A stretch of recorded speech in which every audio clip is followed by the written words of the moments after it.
The first time Dr. Amara Okonkwo remembered the future, she was standing in a grocery store deciding between two brands of tea. There was nothing dramatic about the moment. Fluorescent lights buzzed overhead. A child near the freezer aisle was asking for something sugar-coated and blue. An old song drifted out of the ceiling speaker with the tired softness of a memory nobody had asked to keep.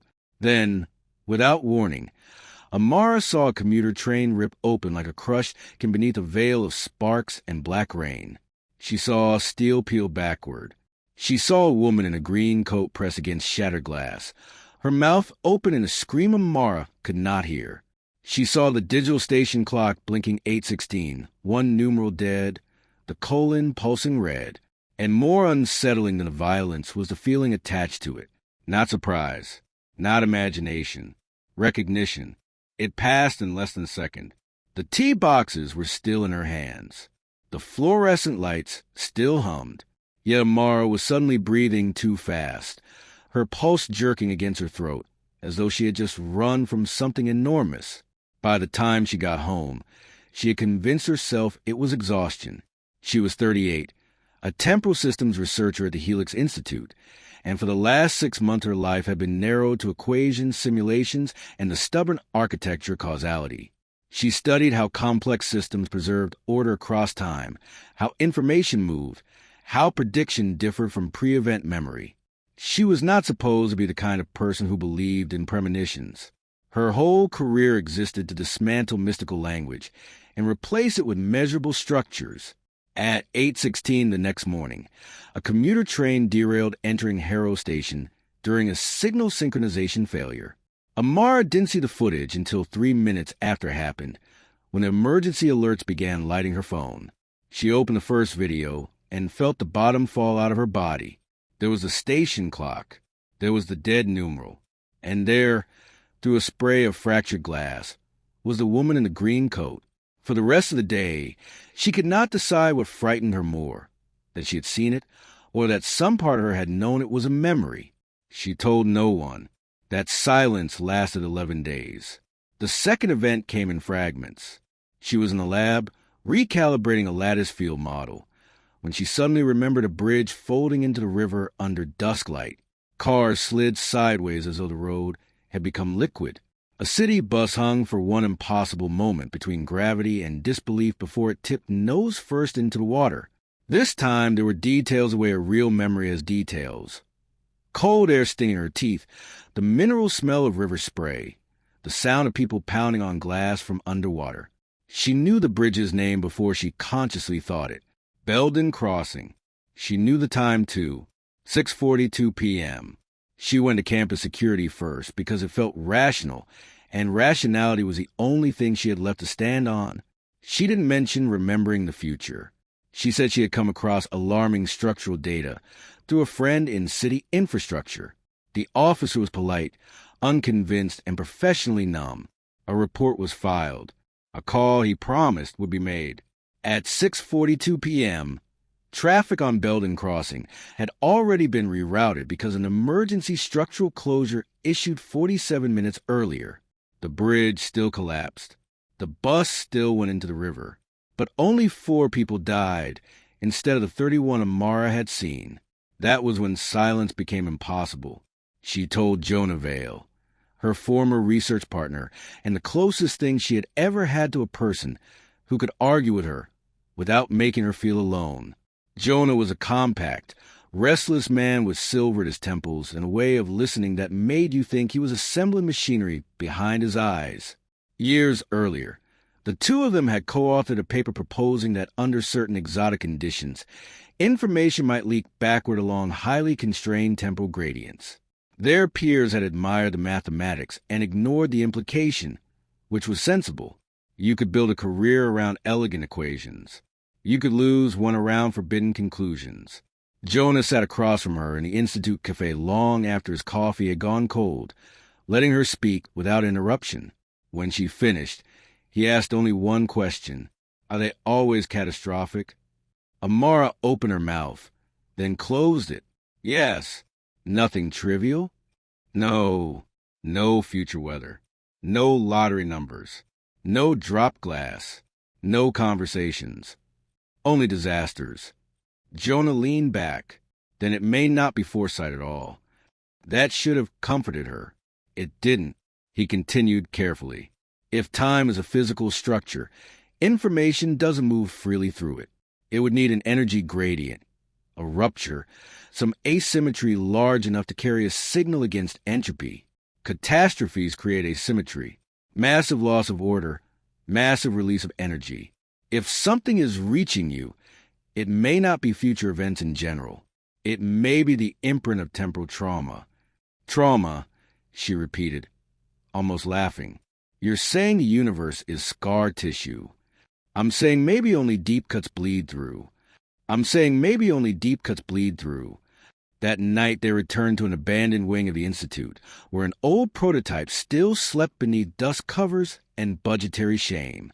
It was called a chiral array, a failed attempt to map quantum state persistence through staggered time slices. Helix had mothballed it after 3 years and millions of dollars because it never produced actionable data, only anomalies, correlations that arrived too early, interference patterns that suggested systems recognizing outcomes before inputs. Too unstable to publish. Too strange to continue. Perfect for desperate people. For 2 weeks, Amara and Jonah worked in secret. They linked her neural activity to the array's receiver architecture, searching for resonance between her episodes and the machine's dormant field patterns. What they found made both of them stop talking for a very long time. Each time Amara experienced one of the memories, the same signature appeared in her scans. A brief pulse of impossible coherence, as if her brain were not generating a predictive model but retrieving a fixed data state. The chiral array responded to these episodes as if it recognized the signal. More than that, it amplified it. On the 3rd night of testing, Amara collapsed to her knees with a hand pressed to the side of her head and remembered fire falling from the sky over the Western District. An industrial hydrogen depot erupted in a wave, so bright the city skyline seemed to turn transparent. She saw windows imploding 40 blocks away. She saw a little boy beneath a kitchen table, while blue flame crawled across the walls. She saw the date on a wall calendar. 3 days from now. Jonah caught her shoulders as the vision passed. Can we stop it? Amara looked up at him, eyes wet and unblinking. I don't know. They tried anyway. This time they went straight to the authorities with evidence, or something shaped enough like evidence to survive bureaucratic contact. Jonah called an old friend in municipal emergency planning. Amara supplied precise times, probable failure sequences, and pressure thresholds for a depot she had never been inside. It sounded insane until it sounded specific. By dawn, an inspection team was on site. By afternoon, they discovered a cascading coolant fault and an illegal bypass buried beneath falsified maintenance records. The depot was evacuated. The Western District was locked down. At 4:13 p.m., the explosion still came. Smaller, contained, but not erased. The little boy survived because his building had already been emptied. 50,000 people lost power for 2 days. 12 were injured. No one died. The city called it a miracle of prevention. Amara went home and vomited until there was nothing left in her stomach. She had changed the scale, but not the event. Time had not broken. It had bent, then snapped back around the same wound. That idea began to haunt her. Maybe catastrophe was not one possible future among many. Maybe once she remembered it, the event became anchored. Maybe memory was not a warning, but a mechanism. Perhaps the future she was trying to avoid was using her to ensure arrived in some survivable form. Perhaps every intervention was part of the path that led there. Jonah rejected that conclusion at first. He called it emotional determinism. He said systems under stress seek attractors, not certainties. Similar outcomes recur because constraints recur. Change enough conditions, and the event should dissolve. But Amara could hear hesitation in him now, like metal beginning to fatigue. Then came the memory that changed both of them. She was asleep when it hit. 1 second she was dreaming of childhood, of Legos heat, and the sound of her mother humming while rain tapped the balcony railing. The next, she was standing in the Institute's central chamber, with every alarm alive at once. She remembered white light pouring upward through the floor grates. She remembered researchers running. She remembered Jonah shouting her name from somewhere behind thick glass. Above all, she remembered the chiral array no longer functioning as a receiver, but as a transmitter. Then the chamber opened, not exploded. Opened. The air inside it turned strange, as though depth had been folded into the room from angles human vision was never meant to resolve. Time did not stop. That would have been too simple. It loosened. Seconds split into parallel layers. People moved twice, then 3 times, each motion dragging ghost versions behind them. A woman stumbled and fell, then remained standing, then fell again. Papers rose from desks and burned backward into pristine stacks. Jonah was at the console and at the door and on his knees, all at once, every possible position superimposed in a screaming blur. And in the center of the chamber stood Amara herself, older by maybe 10 years, blood on her sleeve, staring directly at the version of herself who was remembering. The older Amara raised one hand to glass. "Do not stop it," she mouthed. Then the chamber collapsed inward, taking the building, the street, and half the block with it in absolute silence. Amara woke up choking on her own breath. It took less than an hour for Jonah to reach the same conclusion she had already reached alone. The catastrophe wasn't an accident waiting somewhere out in the world. It was here. It belonged to them. The chiral array, whatever dormant principle it failed to harness, was now coupled to Amara's mind. Each intervention had increased signal strength. Each saved disaster was teaching the machine how to dig further into causality. "We shut it down," Jonah said immediately. Amara should have agreed. Instead, she heard herself say, "What if shutting it down causes it?" Jonah's expression darkened. "And what if running it does?" Neither of them slept again. Over the next 48 hours, they tested every model they could build. In simulation after simulation, the system displayed the same impossible behavior. Any abrupt attempt to deactivate the array generated a rebound spike in the temporal field, like a compressed spring released at once. Leaving it active increased the baseline instability. Either path led toward rupture. The difference was timing and magnitude. It should have been a straightforward ethics decision. Destroy the machine now under controlled conditions. Evacuate the building. Accept damage. Minimize casualties. But Amara could not escape the image of her older self at the center of the event, warning her not to stop it. That image clung to her with the authority of memory, and memory is difficult to argue with because it does not feel like theory. It feels already paid for. Jonah saw her changing. He saw caution become obsession, then obsession harden into responsibility. If a disaster happened tomorrow because she had acted too early, she would carry it forever. If she hesitated and people died later, she would carry that too. Time had reduced morality to geometry, and every angle cut someone. Their arguments became quieter as the danger grew, which is often how people begin losing each other. On the morning of the rupture, Helix Institute was under partial lockdown. Officially, there had been a coolant systems anomaly. Unofficially, Amara and Jonah had managed to clear most of the building without triggering public panic.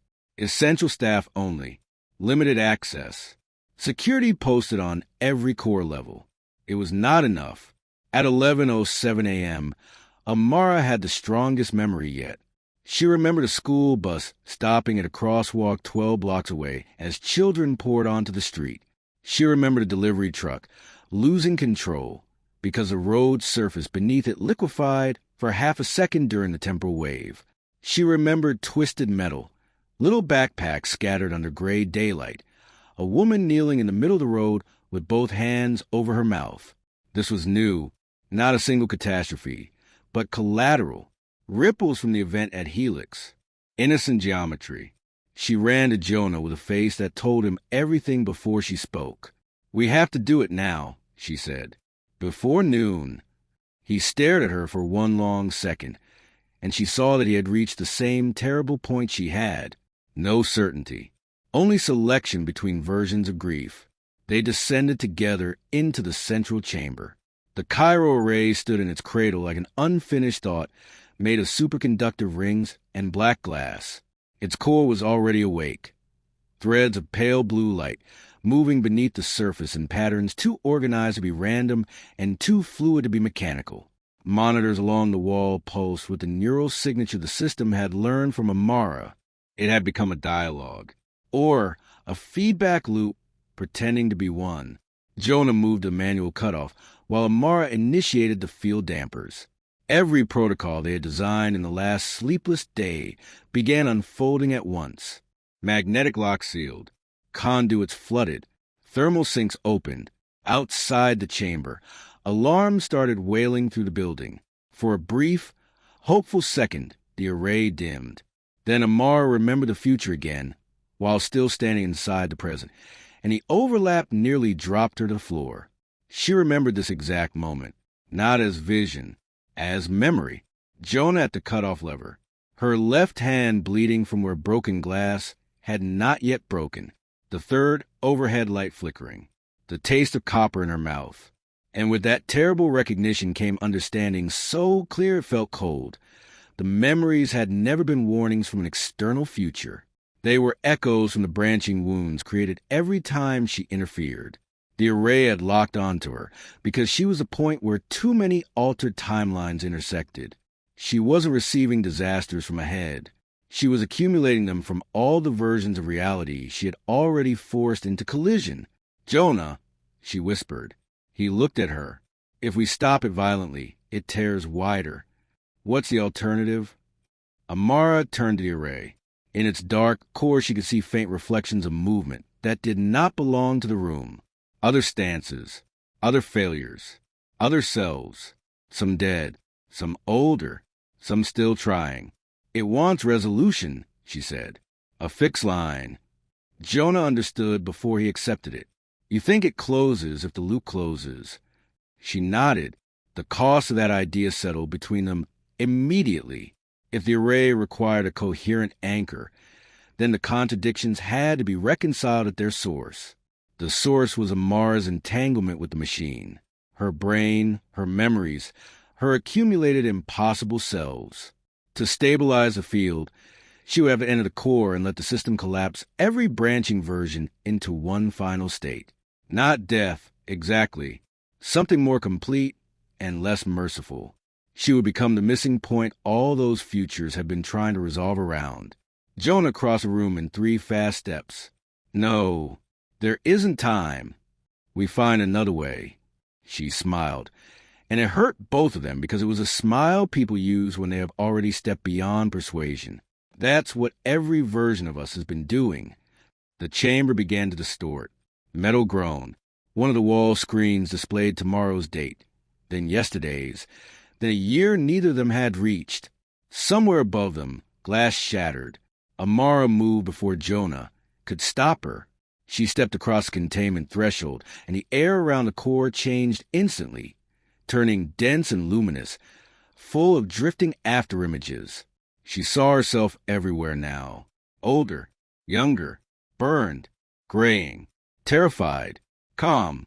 One of them was the woman from a memory with blood on her sleeve. She raised a hand to glass, exactly as Amara had seen. "Do not stop it." Now Amara finally understood the message. It had never meant let the disaster happen. It meant do not stop at the level of fear. Do not interrupt the sequence before reaching its only stable ending. Jonah was shouting something. She could no longer hear the words. The machine opened around her like frozen water cracking under sunlight. Time did not fracture this time. It converged. Every remembered catastrophe rushed through her at once. The train, the bridge, the depot, the children in the street, all the near worlds and broken paths. And each one dimmed as if its energy were being drained into a single narrowing channel. Amara felt the weight of innumerable avoided deaths and innumerable incurred ones, the unbearable arithmetic of intervention. She felt history choosing, not because fate was sacred, but because reality could not survive infinite revision. For one final instant, she saw Jonah clearly through the bloom of white light, not multiplied, not blurred, just Jonah, a man she had trusted with the strangest parts of her mind, reaching toward her with grief written so plainly across his face that it looked like love finally stripped of caution. Then the convergence completed. At 11:59 a.m., the Cairo ray imploded without explosion. The central chamber collapsed into a sphere smaller than a coin, flashed once, and vanished. The Helix Institute lost half a floor, and every system connected to the array. Windows shattered across 2 adjacent blocks. A delivery truck 12 blocks away stalled, but did not crash. A school bus was delayed by a traffic light malfunction, and never reached the crosswalk Amara had remembered. Emergency crews reported 23 injuries, no fatalities. The official explanation, released months later, involved experimental energy storage, unauthorized testing, and a containment breach. Lawsuits followed. Committees formed. Funding disappeared. The usual machinery arrived to address the unknown in administrative language. Jonah resigned before any report was finalized. He spent the next year trying to prove Amara had existed in ways reality no longer cleanly supported. That was the strangest aftermath of all. Records remained, but not consistently. Files corrupted around her name. Security footage skipped frames when she entered them. In one archive photo from a conference in Geneva, Jonah stood between 2 colleagues with his hand resting on empty air, smiling at someone the image no longer contained. He never remarried, never returned to temporal systems work. He taught physics to undergraduates instead, where the equations were still beautiful and mostly behaved. Sometimes, near the end of autumn, he would wake with a certain feeling that he had just remembered something awful before it happened. A train, a fire, a voice saying his name from very far away. But the feeling always dissolved before it formed into images, leaving behind only a grief without source and conviction that somewhere, hidden inside the architecture of time, sacrifice had bought the world a quieter future than it otherwise deserved. And on rare mornings, when light hit the classroom windows at a particular angle, Jonah would pause mid-sentence because for half a heartbeat he could have sworn he heard Amara Okonkwo laughing in the corridor outside, alive in some impossible adjacent line, no longer remembering disasters, no longer carrying them, finally permitted to walk toward an ordinary day that had not yet learned how precious it was.